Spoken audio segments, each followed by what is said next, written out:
Is Oscar underrated because Lando is his teammate? Is George a better driver than Max this season? Surely not.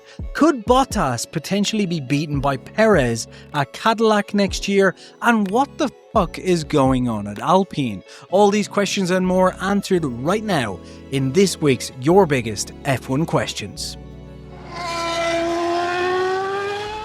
Hello everybody and welcome back to Your Biggest F1 Questions, and by this point I'm sure you all know the deal. I've got some questions here sent in by, well, you lovely people as well as some friends, and I'm going to pull them out of the dyno's mouth and answer them. So these are the first questions straight from the dyno's mouth. Alice. Oh wow, this is a spicy one to start with, because I went on a bit of a rant about this recently. Is the Red Bull really just made for Verstappen? Short answer, yes. Long answer, it's complicated. The reason I say that is it's not a case of the team is just purposely trying to ruin the lives of every junior that sits alongside him. And it's also not a case of they develop the car just purely towards Verstappen. It's kind of a coincidental things in many ways, because you got to think about how these cars are developed. So the first thing they do is they come up with what they think is kind of the ideal or fastest product that they can make in the CFD. They build a model of that, they put it in a wind tunnel, and at various points, they then run these models from the CFD and wind tunnel through what's called a driver-in-loop simulator. Now, what the driver-in-loop simulator does is it tries to map those new upgrades and those new physics directly onto the actual racetrack itself, at a variety of different circuits using real-world data that's been collected over a long time to figure out how that will perform in the real world and whether the data from the wind tunnel and so on will correlate, and also kind of what it'll be like in the hands of the driver. Now, we see this at a lot of teams in the past where the second driver or the kind of drivers that swap in with the long-term drivers always tend to be at somewhat of a disadvantage. And it's not always just inherently that the main driver is faster. But what's happened is that when they're testing the simulator, they are basically testing it around usually the fastest driver, but definitely in the case of Verstappen at the team, they are generally testing it around him. Because if you think about it, since 2018, there hasn't been another consistent driver in there. So while they do have simulator drivers who will go in and put lap times in and so on to test, they're generally going to want to make sure it's going to be fast for Verstappen because he's been the consistent and also the team leader for a long time. And obviously there are drivers who can adapt to a variety of driving styles. And we also see with other teams, just to make the point of this, we see at other teams when certain drivers go to certain teams, they kind of also want drivers who kind of fit to that driving style. We heard this a lot from Ferrari and from people talking about Hamilton, that Leclerc and Hamilton generally approach corner entries and exits and so on in a similar style. However, these are never going to be exact, and therefore Hamilton is always going to have to adapt to machinery that has more than likely been tweaked and tuned more and more towards Leclerc's driving style as kind of time went on and he was the consistent. So that's what's happened at Red Bull here, and obviously that's what's happened at Red Bull here, because you know you're going for the Drivers' Championship more so with Red Bull than any other team. They very much care about the Drivers' Championship far more than the Constructors. They said as much in 2021. They've said as much throughout the years. They said it way back when Vettel was driving for them as well. The Constructors is kind of what they want when the Drivers is signed off, essentially. And it gives the bonus to the guys at Milton Keynes. But they are very much a driver-led company. And the reason for that is just it's a drinks company, and therefore marketing is their big thing, like every F1 team, but for them more so. And for them, it's more about the personality than the team, because the personality then sells the Red Bull cans. Whereas you could argue that with, say, a Mercedes or McLaren, the car sells the car, you know, to an extent. So, yeah, so it's definitely been tailored more towards Verstappen than anyone else. There's a difference between that and purposely developing the car in the direction of your lead driver. Now, where I think they probably have gotten into a little bit of an even trickier situation now is that last year they were obviously put under pressure by McLaren catching up rapidly, which put them into a really tight window. And given the fact that there was only a season and a half left in these regulations, so going back to the drawing board was never going to work, cough, cough, Ferrari, the smartest thing to do was just to put all your eggs in the Verstappen basket. And that is when they probably leaned in to just going to whatever he could drive. Now, this brings me to the problem with this compared to other drivers. So we've seen this in the past, right? We've seen where there's two sides to this. There are some times where the car is faster in extremes, like 2005, 2006 Renault was really fast if you drove it into corners in a very extreme way. And you see drivers adapt to that, right? And this is what Alonso is famous for. Like, he adapts to that style. Verstappen, likewise, is very adaptable, as is, I would say, Leclerc. And Lando was before. I don't know what's happened to him. Sainz has been quite adaptable. It's his first season in Williams. It's taking some time. But generally speaking, these are very adaptable drivers. And I would say Verstappen is up there as one of the most adaptable drivers because he'll kind of just work around the issues of a car. We've seen this time and time again, and it's brilliant to watch. But what I'm saying about this is, in this case, it does seem like that while the car is fast in an aggressive way, from everything we've heard from every driver that has sat in the simulator, and some of the old drivers, especially one like Alex Albon, who I would have a lot of belief in. Alex Albon talked about how in 2020, it was very much like Max's kind of really sensitive steering wheel, feel, where he could basically have it like on a knife's edge at all time, and he could feel out that sensitivity, right? So the thing about that is, that means that even though these are different regulations, so that old style of thinking that Albon talked about doesn't really apply or map over exactly to what we're talking about here. The point there is that Max has, from what we've heard from everybody, including Red Bull themselves and Adrian Newey, a very, very extreme driving style. And it's extreme in a great way, by the way. And like, again, none of this is to bash Verstappen. I know Verstappen fans get really annoyed whenever anyone says, hey, it might be the car a little bit, even though Formula One is always about the car a lot. But the point is not to bash Verstappen. The point is to explain that the teammates aren't as bad as they look in many circumstances here. You know, that doesn't need to take away from Verstappen. That's a really annoying thing about Formula One these days, where if I say a nice thing about Perez, for example, last year, it must mean I'm saying something shit about Verstappen. Or if I say something nice about Norris, I'm clearly digging on Piastri. When in reality, we can just talk about things in a nuanced way. But I digress, because this channel seems to have some relatively normal subscribers. Anyway, where was I? Sorry. You can tell these aren't scripted. This is just me ranting. So anyway, the point of that is that when the car is going to those extreme lengths, right? That's obviously great for the engineers because they can push it in a more and more extreme, kind of on the edge way of driving to extract the performance, right? So they're basically, like, as I've said a million times, Max can't change physics. He can only drive the car as fast as the car is capable of driving, right? Max doesn't, like, when they say overdriving a car, you can't do that. You overdrive a car, you go into the wall, right? You can only drive a car as fast as the car will go. Because if you turn into a corner too fast and it doesn't have the downforce, the whole car just lets go. You can't do anything about that. You're just the driver, right? The car only has so much mechanical grip.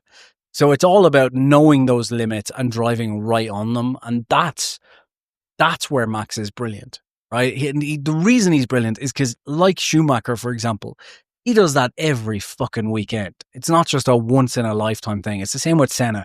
It's not just once every 5 races or once every season, like Ocon, for example. You know, it's every weekend. So the thing is, the engineers reliably know they have a reliable pair of hands who can push that car to its max. And it gives them more freedom with the physics because they know they can obviously make a much harder to drive car, but that is faster, right? Because with these new generations of cars, especially, and we saw this with the McLaren, for example, this year so far, and we've seen this with other cars so far, that they can make a very fast car, but then it doesn't have the balance, which means the drivers can't extract that balance, right? Makes it very, very difficult. Like we're seeing this with McLaren at the minute, I think, where the new car is definitely faster, but it's definitely harder to extract the performance from in the braking zones, in the turn in and the exits of the corners, the traction zones. It's a very, very fast car, but it's clearly difficult to drive. And that's where with Red Bull, they don't have as much of that limitation because they know that they can kind of go, right, well, the thing's going to take the corner quick, but it's going to be a bitch and it's going to punch back at you. You know, like it's like riding a really difficult horse. Like it's going to kick back. And Max is like, yeah, fine, I'll feel every moment of it. And I think that's the problem, because on the grid right now, when you think about the drivers that have been in those cars and we look at their careers and we look at the type of drivers they are, Max Verstappen is the quickest driver on the grid right now, in my opinion. But he's not 0.6 faster than Tsunoda. Like, he's just not. This is Formula One. He's just not, right? Maybe Lance Stroll, probably Lance Stroll, actually. But he's just not, right? And even if you said he was, he's definitely not that much faster than Albon. Pierre Gasly, I think, had his confidence knocked. That was fine. He was consistently faster than Perez. You could say that was fine. But if you look at, like, not even the lap times, if you look at just how much they struggle with that car, it all adds up to one thing, which is not that Verstappen is 0.6 faster. It's that basically, yes, Alice, the Red Bull is really just made for Verstappen. Like, I think that they tried to balance it out to make it better, but McLaren then were so close that they just couldn't do that anymore. So I think they clearly built the fastest car to the limit of what Max can handle. And with his driving style, it's hard for anyone else to handle that. And I think there is another problem with that as well, which is that if you keep going towards the peak of what one driver can do, then you're very much tailoring something to that driver's unique driving style kind of by accident. Like, it's not purposely like, oh, we're making a car for Verstappen. It's just, okay, he can handle that limit. So we keep pushing there until he can't take it anymore. And that's our limit of the car. You know, that's as fast as that car can go now.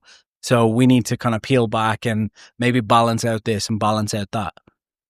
But you're also pushing everything towards his limits, which is also just coincidentally going to push things closer and closer to his driving style, which probably no other driver on the grid drives like.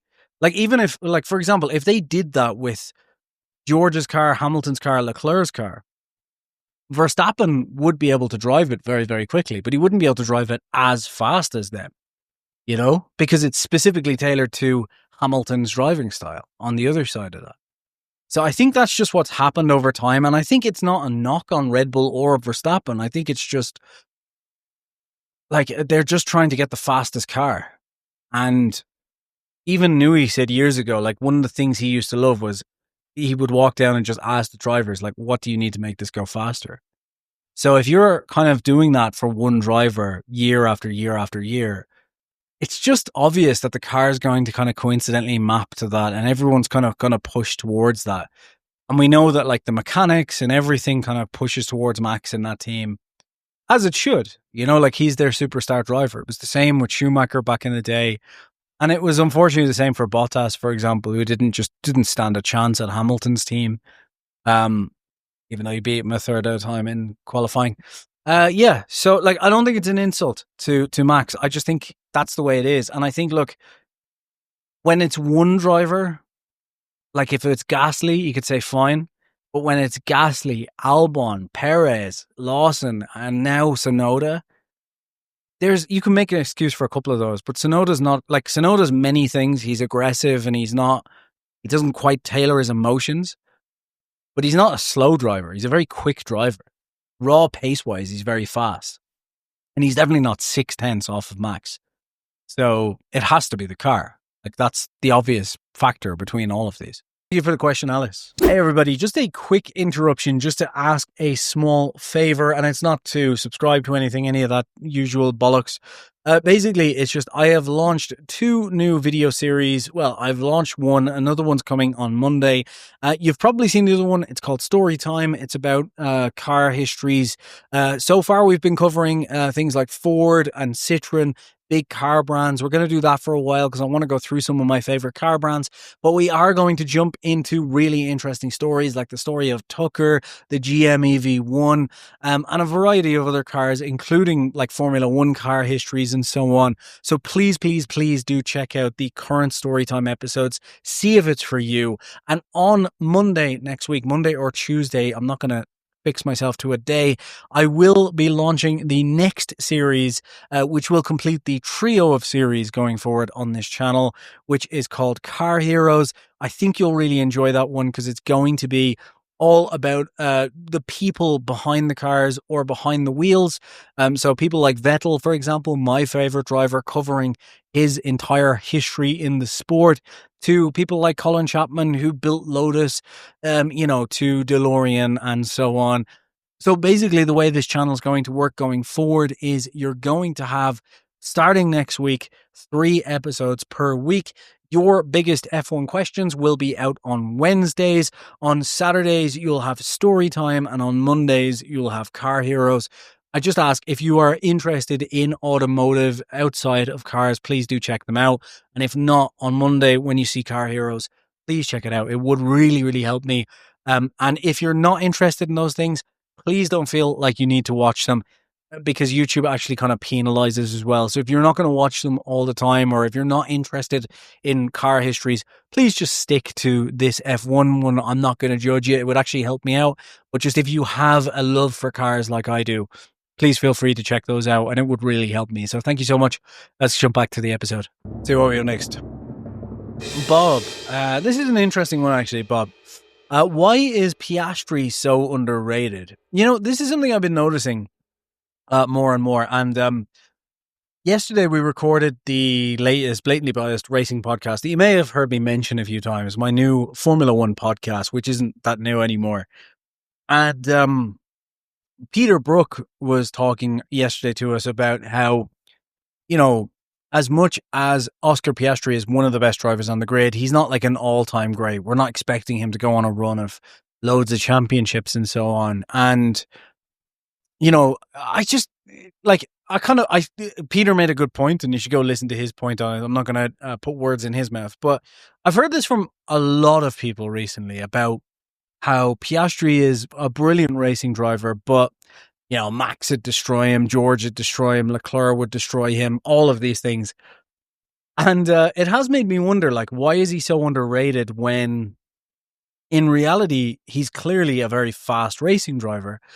And I think the obvious reason, really, when you think about it, is his teammate, right? Because, when you map up the teammate to the driver, that's where people make their comparisons. And I think there's been something that's been, not kind of shown here, which is Piastri is now beating Lando Norris on pace, right? And consistently beating him on pace this season. And I think the problem is, for most drivers, that would be, incredible. But for most people, beating Lando because of how Lando's been doing lately is kind of but if that was Max would destroy him. And I think what we're not taking into account is that Lando is probably the top 2, 3, he's in the top 4 anyway, fastest drivers on the grid. And in terms of just pure pace, in just pure, overall pace, on his good days, Lando is as fast in terms of just pure pace as Verstappen, Leclerc, and George. And I know that's going to annoy some people, but he is. He just is. In terms of just raw talent and pace, he is that fast, right? It's everywhere else where he fucking sucks, right? That's generally the problem. And that's what's throwing away a title for him at the minute, which is he's really fast, generally speaking, but His mental ability to kind of, work through things is completely gone. His wheel-to-wheel ability used to be good, but it seems like under pressure, he just crumbles. There's all of these different things, right? So I think the thing is that we kind of expect Piastri to beat him in all of those areas. And I think then people just assume, well, obviously he should be beating Lando. But what we're not taking into account is he's beating Lando consistently on just pace as well. Like just pure out and out pace. And that's where I think Oscar deserves some praise, because that is incredibly impressive. Like Lando is a very, very quick racing driver. So yeah, I think Oscar is underrated because of his teammate. And I really do want to see where he stacks up, like against Verstappen, Leclerc and Russell, especially in the coming seasons. I think he's going to be underrated all season this season, because I think annoyingly everyone has just assumed that this McLaren is way faster than everyone else on the grid. The McLaren is the fastest car at every race this season, bar Saudi Arabia and Imola. At those two races, the Red Bull was the fastest. You can argue me to the death on that one if you want in the comments, but it was. But every other race, the McLaren has been faster. And I think everyone thinks of it as being as fast as it was in Miami, for example, which is just not an accurate reflection of how fast it actually is. Because in most races, it's been within a tenth or two of the other cars. And for Oscar to be able to kind of consistently pull off the pace and keep winning races, that is incredibly impressive. And I genuinely think, like, he's only in his third season. We got to keep in mind, like, Max is in his 10th season now, right? Like, he's been around 10 years. Longer? Yeah, this is his 10th or 11th season. 2015 he started. I'm just trying to think, is that 10 or 11 seasons? Leclerc has been around since 2018. George 2019. Lando 2019. So for Oscar to be this good in his third season, I think, yes, he's underrated. And I do think, like, maybe part of it is just his like lack of panache on the track, if that makes sense,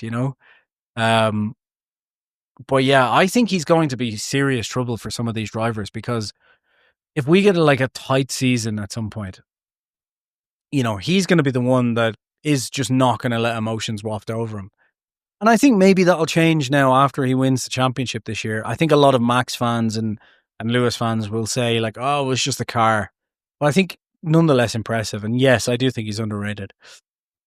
Carry on one here from Stephen.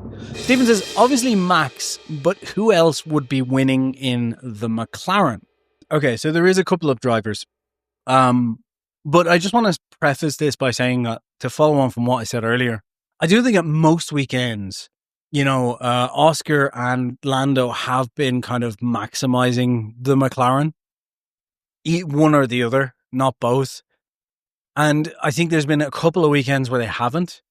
And those are the weekends where, well, I'd say, yeah, a couple of weekends where they haven't. Like, obviously, I think in Canada, they could have done a little bit better in qualifying, but it did kind of expose the weaknesses of that car. And it was never winning Canada. Like, that car just could not win at Canada compared to the Merc and the Red Bull. They were just faster cars. Suzuka, they lost if they had to put a full-on lap together, they could have taken pole from Max, I think. So that's one where they didn't maximize it. But you're talking, I think, within a tenth or two. So I don't think, like, to put it this way, I don't think if, like, Max is in the car and it's Max v Oscar, I don't think Max is, like, running away with this. Like, I think Max and Oscar are actually closer than Lando and Oscar are at the moment. But if we take Oscar out and replace him, would Max be winning in this car? Obviously. There's no doubt that he would be winning in this car, because if Oscar can win in this car, as much as I think Oscar could give Max a run for his money, and will, I think, over time, I think we'll see that, Max is the better driver, at least for the time being, from everything we've seen. Leclerc, definitely. I mean, he's done great things in an incompetent Ferrari. He has the pace. He has the wheel-to-wheel ability. We saw him drive against Max in 22. He's an absolutely spectacular racing driver. So Leclerc, definitely. Alonso, I think he would. Honestly, I think Alonso would be winning the championship in this car so far, or leading it. George Russell, without a doubt. In fact, yeah, I would say, I'm going to say something, but I think George has been more impressive than Max this season so far. And I know people get annoyed at me saying that, and I've talked about it a couple of weeks now, but I really do think he's been incredibly impressive. I think George is another driver like Oscar who gets a little bit underappreciated. And if you look at his entire career, it's been just, incredible. So yeah, I think he would. I don't think Lewis would be. I think Lewis would be closer to Lando than Oscar is. I think Lando would actually maybe be beating Lewis if it was the two of them. And I don't mean that as a dig at Lewis. I just think clearly that McLaren, and we've seen this from both drivers making mistakes and so on, and Oscar has gotten better and Lando has been driving the McLaren for years and so on. That car is definitely tricky to drive. It's definitely trickier to drive than it was last year. It's not as tricky as the Red Bull. It's definitely tricky to drive. And Lewis has been struggling in these regulations. So I think you give him a tricky car to drive when he couldn't really get the best of George in a fairly balanced Mercedes of the last season. Yeah, I think he'd struggle in the McLaren. I'm not sure who else. I mean, Kimi, I think it's too soon to tell. He hasn't shown enough. Hadjar has the pace, but again, we don't know in those situations. Who else down the field? I mean, Sainz. Sainz, I think he would be, because I think his capability of adapting. It does depend, though, doesn't it? Like, if he was thrown into the car at the start of the season, I'm not sure. If he was there from last season, I think he would be. Sainz is so close to top tier, just not quite there. Is there anyone else on the grid? Albon, I don't know, because Albon, when he gets to the front, I'd need to see him under those pressured situations again. Gasly, no, I don't think so. Franco Colapinto, obviously. Is there anyone else? Is Alonso? Hulkenberg. Oh, well, Hulkenberg would be, winning every race, obviously. I don't think there's anyone else, though. Correct me in the comments. I can't think of anyone else right now. What is happening at Alpine? Will Flavio be next? I'm only concerned about this now because Flavio is now in charge of my favorite driver at the moment, Senor Colapinto. And I'm a little bit concerned that this may all go to shit now. But I actually think this is probably part of a greater plan. Basically, Luca De Meo is leaving as the CEO and boss at Alpine in a few months' time. I think he has 3 months or something before he goes. Correct me if I'm wrong on that. I haven't been paying too close attention to it. And this is at a time when the team is kind of in a very, very difficult situation, and it seems more and more like Renault want to back out. Now, the thing is, as far as I know, he's been removed from Alpine. Yeah. He's been removed from... Right, okay. So, yeah, I'm just double checking this here. So, he's departing entirely in mid-July, so he's got a month left. And he's also leaving the automotive sector to join Kering. So he's actually leaving for the company that owns Gucci and Cartier. So he's leaving automotive completely. I wonder. Like, I think that this is less of a situation where it's going to hurt Flavio, to be honest. And more of a situation where this kind of stacks up with where everything has been going anyway. So I wouldn't be surprised if essentially what's going to happen here is that, remember, Alpine or Renault owns 76% of the team. 24% of it is owned by a conglomerate of American people, Ryan Reynolds and the guys from Wrexham, as well as just a ton of other famous people. And obviously Renault as well is still 50% owned by the French government, and it is still the Renault team. It's just branded under Alpine, their kind of sports car mark. I'm sure most of you know this, but just in case you're wondering why it was like a Renault engine and an Alpine brand, Renault owns Alpine. Alpine is their sports car brand they've been leading into, using the F1 team to brand that out. Hasn't really been working for them, but the Alpine cars are really cool. All of that has to be said. However, they are changing to Mercedes engines last year, and the rumor for a long time has been that the team has been up for sale, and that it looked like it was going to be high tech, and the Mazepins coming in from everything I heard for a long time as well. And as soon as they hired Ollie Oakes, that kind of cemented that, because obviously he was the high tech CEO. But then Ollie Oakes left, and we assumed that was that sale down the drain because of just a falling out. But it seems like they had legal issues. So I'm still under the impression that the inevitable plan was for high tech to take over, and that Alpine would stay as a branded team. Now, what I wouldn't be surprised about is if basically Alpine is essentially planning to start divesting from its Formula One holdings. Now, selling the team right now completely would be pointless because it's a growing asset. But what they could do is cut their investment losses essentially and sell off, 30 or 40% stake in the team and give someone else controlling shares of the team. Or, Flavio could bring people in. They could buy, 50% of it out. The 25% that Alpine has allows them to keep the branding on the car, so it's still the Alpine F1 team, and they basically get all of the praise if it goes well, with none of the investment or issues, and then they can just back out whenever they want if things go wrong. And if anyone can bring cash in, it's Flavio. So I think that's the route it's going, and I wouldn't be surprised if we find out later along the line that Luca De Meo's leaving is actually Alpine starting to wind down and probably just putting its sports car division back as kind of a normal offshoot brand and moving away from the racing division, because it's costly for no reason. And you need to remember, as I said earlier, this isn't a team like Ferrari that can just spend like crazy, because it still has to report back to the French government. It still has to basically say, yes, we've blown $200 million, but, it was whatever. Now, it's only $200 million, but government's tax, it's all fickle. So I think that's what it is. I think that Flavio will stick around, and I think he's there until the sale goes over.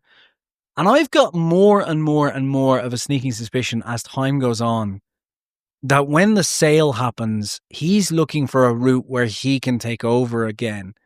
Horner as the CEO, Flavio as the owner, the two of them coming together, it wouldn't surprise me. It'll be a fun, chaotic mix. But yeah, in the short term, I forgot who the question was from. Trevor, was it? Stephen?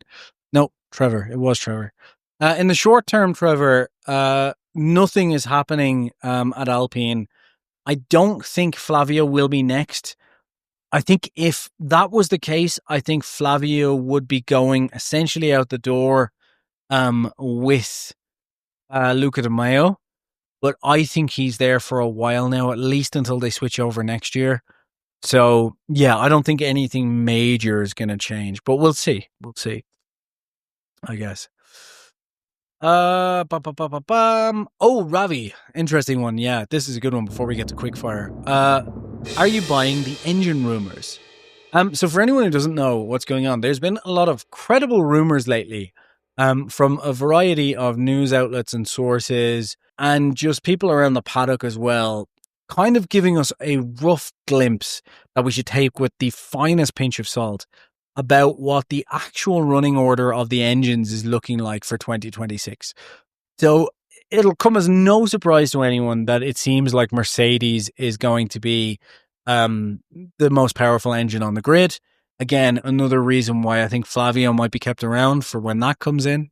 And another reason why Oscar Piastri is probably happy to be staying at McLaren, because McLaren have the engine. They also have Rob Marshall and an incredible aerodynamics team, whereas Mercedes have the engine, but don't really seem to understand aero still. So McLaren could be in a good position there, especially in a regulation set where they can no longer have like a different engine. They have to get the latest engine with the latest mappings.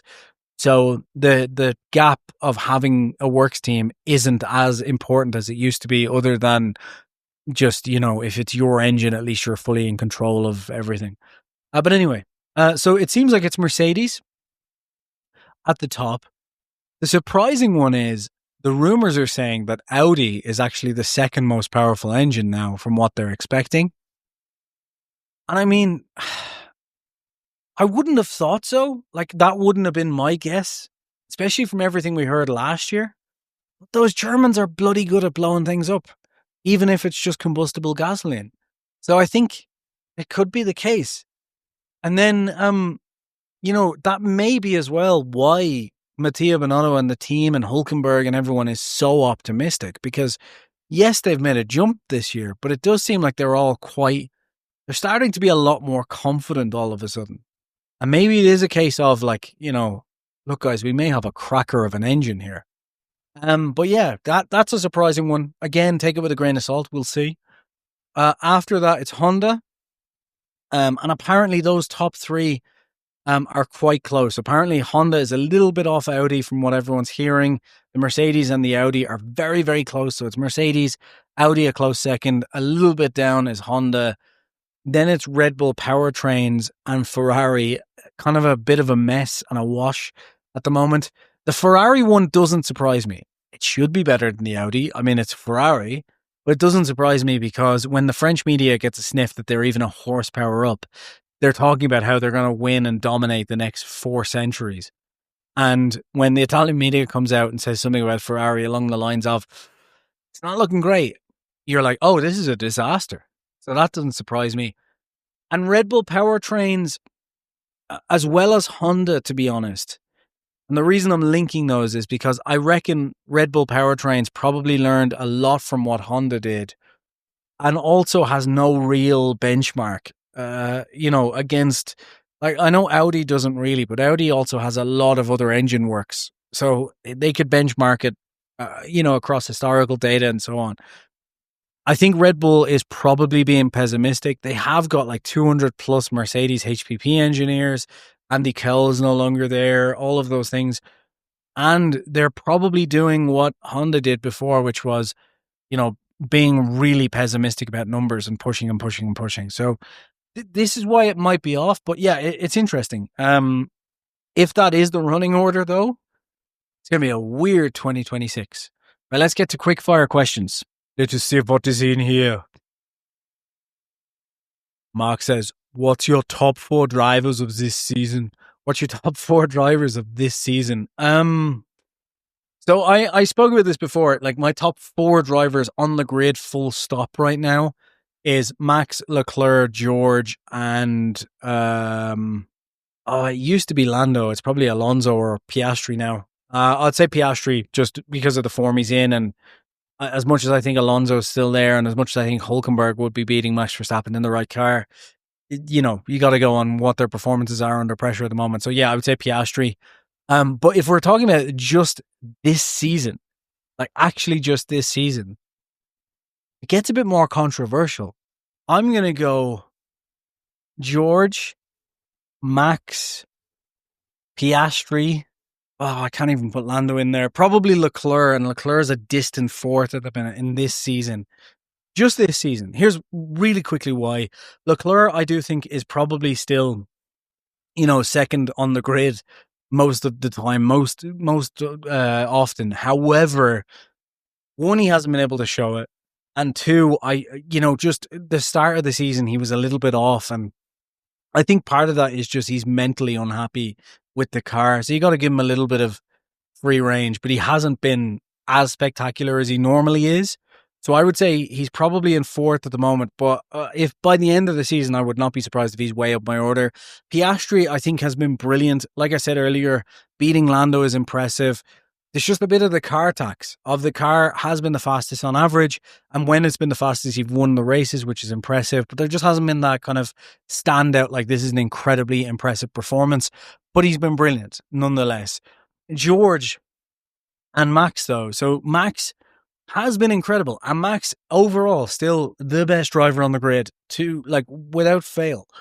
However, I would say Max this season has thrown away things that George hasn't. Saudi Arabia at the start. He had the fastest car that weekend. I don't care what anyone says. He threw away the win at the start, and he didn't need to. He completely threw that away at the start, and I just don't think he needed to there. Suzuka, he was spectacular, for example. So, like, you've got that. And then you've got Spain, like the red mist coming in. And then in reality, like, I don't expect him to beat George at Canada, but I don't know. It just didn't seem like there was much fight in it. I'm not sure. He's still absolutely spectacular. But I think George has been the best person on the grid this season so far. He's been absolutely maximizing that car every weekend without fail.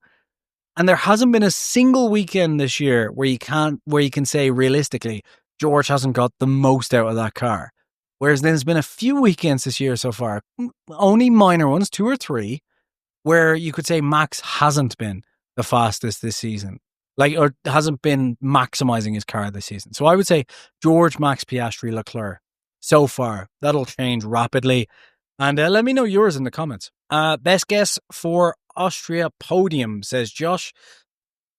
I think the Red Bull's going to be very, very quick around here, especially in a straight line. And then it's the high-speed turns where it's been really good. Think Suzuka, think Jeddah, think Imola. It's been very, very good in those locations. So I'm going to say Max, Oscar, George.